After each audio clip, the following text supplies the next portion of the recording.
아주 작은 물방울, 즉 기포죠. 이 물방울로 만드는데, 포 상태로 만드는데 이걸 만들기가 어렵다는 거죠. 물방울이 몇 개는 만들어지겠지만 무수히 많은 물방울이 만들어지기는 어렵다는 얘기예요. 또 만드는 물방울이 좀 오래 가도록, 즉 지속성이죠. 또는 안정성이다, 이런 얘기도 합니다. 그래서 포를 좀 많이 만들고 또 이 만든 포를 좀 지속성을 갖게 하자, 이것을 위해서 포소화약제를 첨가하는 거죠. 그런 개념이에요. 1%, 1.5%, 2%는 고발포용입니다. 고발포용 소화약제예요. 3%, 6%는 저발포용 소화약제입니다. 세제가 좀 다양하죠. 무슨 세제가 있어요? 섬유세제, 섬유 린스, 이런 게 바로 넣는 게 있는데, 어디에는 좀 희석하는 거 있잖아요. 고농축 세제여서 반큼만 써도 되고 뭐 이런 거요. 비율이 좀 다르죠. 물하고 섞는 비율이. 그런 것처럼 포도 비율이 있다는 얘기예요. 3% 단백포하고 6% 단백포가 같은 종류냐? 아니라는 거죠. 합성균만 제품은 5가지 종류가 나옵니다. 1%, 1.5%, 2%, 3%, 6% 이 5가지 종류가 생산이 되고요. 수성막포는 2가지가 생산이 되죠. 3%와 6%만 생산이 되는 겁니다. 3%다 그러면 3%하고 97%하고 이렇게 섞어요. 이 섞은 이게 포수용액이죠. 이 포수용액을 발포기를 거칩니다. 발포기. 포를 발색시키는 기구를 거쳐요. 그럼 이제 뭐가 되죠? 이 포수용액이 포가 되죠. 그죠?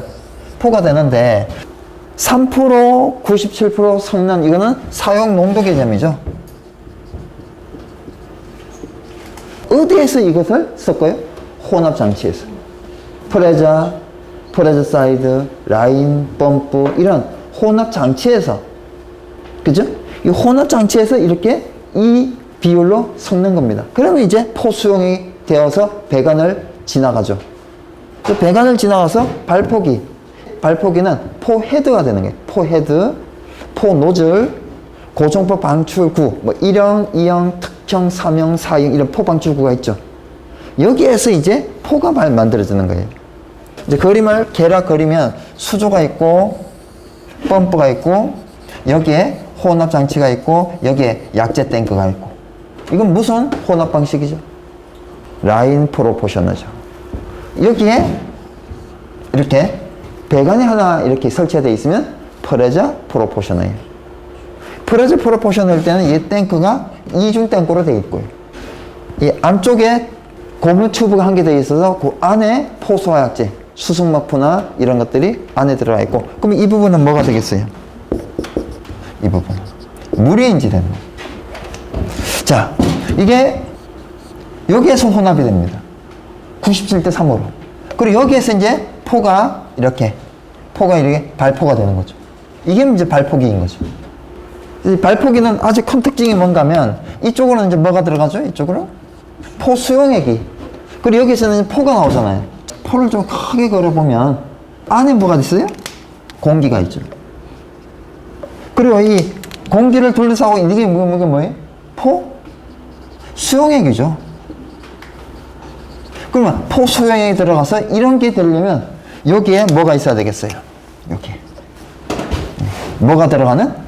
공기가 들어가는 공기 허비구가 있어야 되겠죠. 그래서 발포기의 특징은 공기 허비구가 있다라는 겁니다. 이게 어떻게 보면 전체적인 개념이 되는 거죠. 3% 약제는 이건 사용 농도고 여기에서는 팽창을 하는 거예요. 포 수용액이 포로 팽창을 해요. 3%로 섞었어요. 3대 97로 섞었습니다. 이건 반드시 저발포 해야 되는 거예요. 저발포. 얼마로요? 팽창비 20배 이하로 팽창을 해야 된다고. 20배 이하로. 예를 들어서 이게 지나가는 게 1세제곱미터예요. 그럼 10배다 그러면 10세제곱미터 되는 거죠. 20배다 그러면 20세제곱미터 되는 거죠. 그래서 20세제곱미터 이하로 팽창을 시켜야 되는 거예요. 1세제곱미터가 포수용액일 때. 3%가 아니고 1%예요. 합성계미만 활성 제품은 1%, 1.5%, 2%에는 예를 들어서 1%에 그럼 1대 97로 섞었어요. 여기에서. 그리고 얘는 고발포용이에요. 고발포는 얼마 이상이죠? 80에서 1000 미만이에요. 그러면 거기는 500이라는 값이 있다고요. 그럼 1세제곱미터 지나가잖아요? 얼마가 나와요? 포 수용액이 만들어져서 배관을 지나가서 여기에는요. 1세제곱미터 지나가면요. 500세제곱미터가 나오는 거예요. 500배. 고발포용은 딱 하나밖에 없잖아요. 합성계면 활성제포밖에 없어요. 딱 하나. 500배로 1000배로 팽창을 했어요. 그러면 기포가 더 많이 생겼다든지 포가 크다는 얘기죠. 조금 전에 10배 팽창하는 게 저발포잖아요. 500배 팽창하는 거는요. 고발포예요. 50배가 포가 크든지 아니면요. 더 많이 생겨야 되잖아요. 결국은 포 껍질이 얇잖아요. 그래서 이 고발포는 안에 공기가 많이 들어가 있죠. 그래서 한 50배 정도의 더 많은 공기를 화재 장소로 넣어준다고요. 그러면 단점과 장점이 있겠죠. 단점은 뭘까요? 그만큼 공기가 더 투입이 되니까 화재도 더 확대될 가능성도 있고요. 그리고요, 실내에 사람이 있어요. 피난 날 덜 했습니다. 넣어줬어요. 포가 좀 터져서 공기가 생겼어요. 그죠? 피난에는 좀 유리하겠죠. 어떻게 보면 공기를 가지고 들어가기 때문에 사람에게는 좀 유리하고 불에는 좀 불리하다. 그죠? 화재 지나면 좀 불리한 요소가 있습니다. 지금 2번에 있는 저발포, 고발포를 얘기를 한 겁니다. 고발포 쪽을 보게 되면요. 팽창비가 80배 이상, 1000배 미만이고 사용할 수 있는 약재는 합성계면 할수제포 1%, 합성계면 할수제포 1.5%, 합성계면 할수제포 2%. 이게 따로따로의 개념이라고 이해를 하고 계셔야 되는 겁니다. 자, 3번에 포소화제 조건. 독성이 저하된다, 유동성이 좋아진다. 쭉 나오죠. 네, 참조하시면 되겠고. 자, 4번에 포소화제 물성에 보게 되면 비중 1.1에서 1.2, 0.9에서 1.2, 1에서 1.15, 0.9에서 1.2. 무슨 생각이 들어요? 아, 물과 비슷하구나. 물의 비중 얼마예요? 1입니다. 아, 물과 비슷하구나. 그죠? 약 1인 거죠. 자, pH. 중성이 며칠 중성이라고 그래요? 알칼리도 아니고 산성도 아닌 중성은 7이잖아요. 보세요. 6에서 7.5, 6.5에서 8.5, 6에서 8.5. 7 직근이죠. 아주 약한 알칼리나 아주 약한 산성을 가지죠. 피부에 닿아도 괜찮겠죠? 자, 점도 CST는 센티스토크예요. 무슨 단위죠? 점도 단위가 아니고 동점도 단위죠. 동점성계수입니다. 동점도 단위다. 아, 점성계수가 뭔지, 단위가 뭔지, 동점성계수가 뭔지, 단위가 뭔지 이런 걸 계략적으로 아니까 CST를 보고 이거는 점도라고 써있지만 동점도구나 알 수가 있는 거죠. 담배포는 400이고 합성수수마포는 200이고 알코올용포는 3500이에요. 이 수치가 작으면 작을수록 잘 흘러가고 수치가 크면 클수록 점성이 높아지니까 잘 흘러가지 않겠죠. 그래서 유동성이 뭐가 좋아요? 수성마포가 유동성이 담배포보다 좋다. 당연하죠. 그러면 알코올용포는요.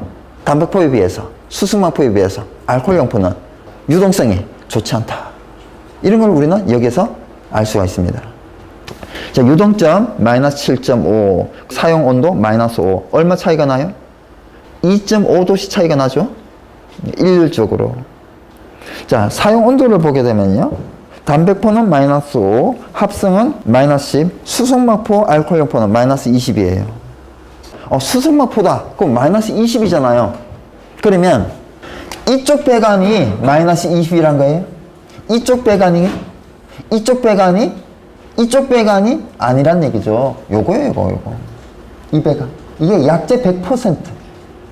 이게 뭐예요? 약재 탱크 100%. 있어요? 아니잖아요. 물 있잖아요, 여기. 여기에서 겨울철에 안전한 부분은 요 부분이에요. 지금 여기에 약재 100%잖아요. 맞아요? 포수용액이잖아요. 물이잖아요. 그죠?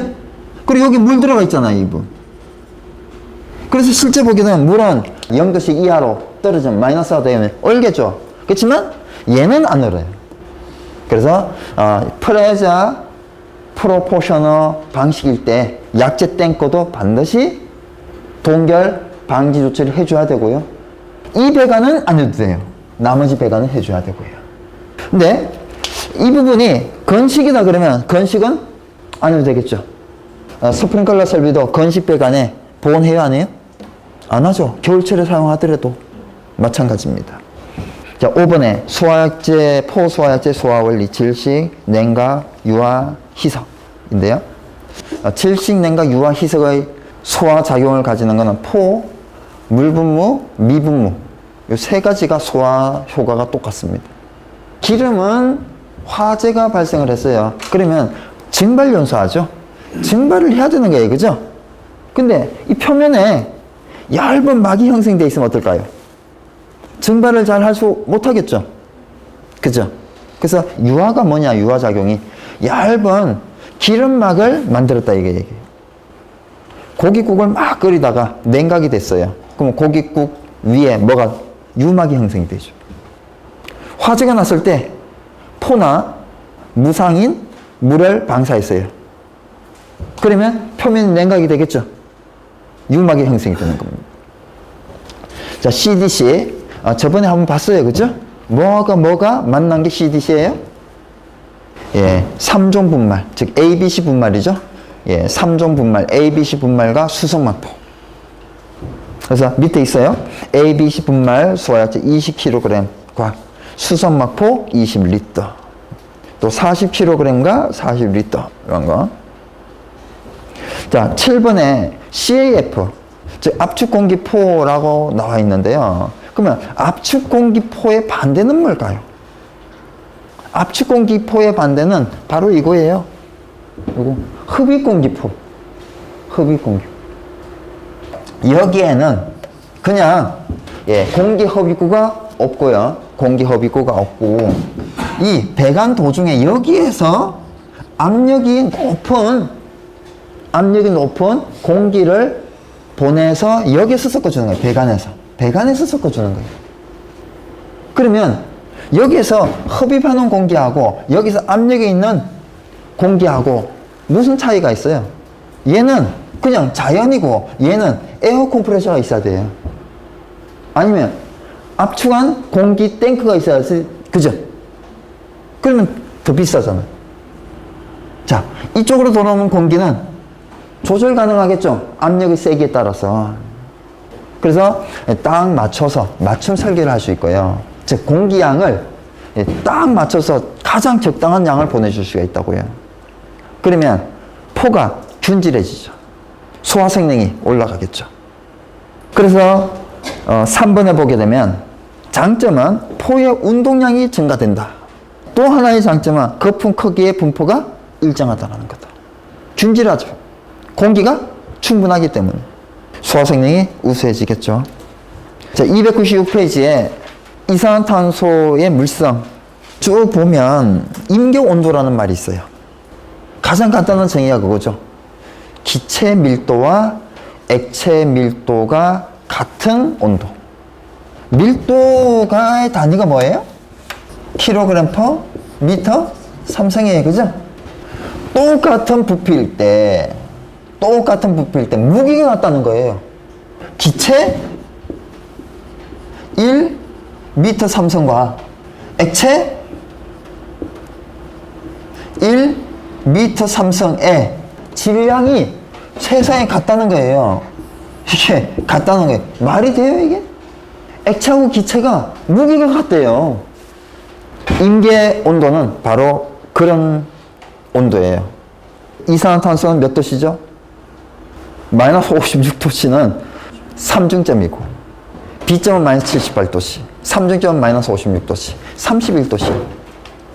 이 31도씨는 이산화탄소 기체 밀도와 이산화탄소 액체 밀도가 같은 온도라는 거고요. 31도씨 이상에서는, 즉 임계 온도 이상에서는 기체 상태로만 존재합니다.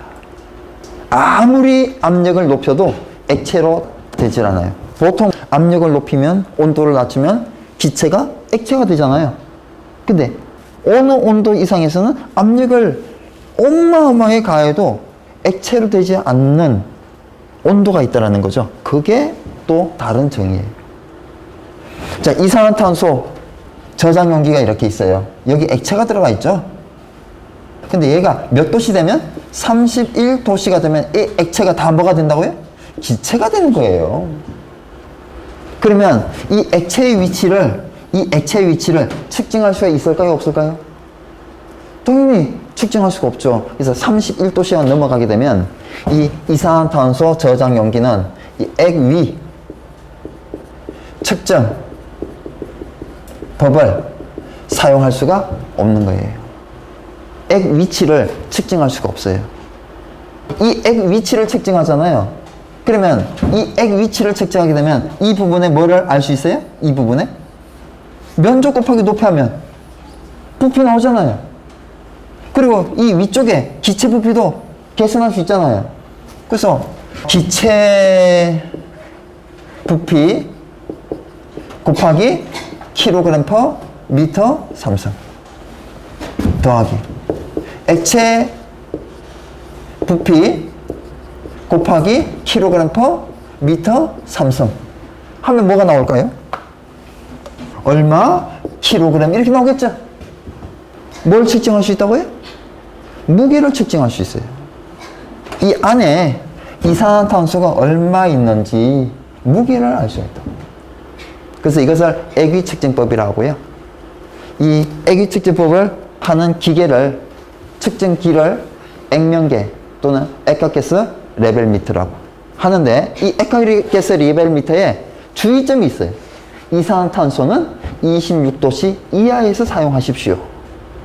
26에서 31도씨 사이에는요 5도씨 여기는 측정이 부정확하고 26도 이하에서는요 측정값이 정확하고 그러니까 온도가 내려가면 내려갈수록 측정값은 정확하고요 올라가면 올라갈수록 부정확하고 31도씨 넘어가면 측정이 불가능하죠. 왜요? 액 위치가 없어지기 때문에. 그래서 임계점은 우리 소방하고 아주 밀접한 관계가 있는 수치예요. 근데 우리가 하론 있죠. 하론 1302 임계 온도가 뭐 67도씨 그러니까 걔는 뭐 주의하지 않아도 되겠죠.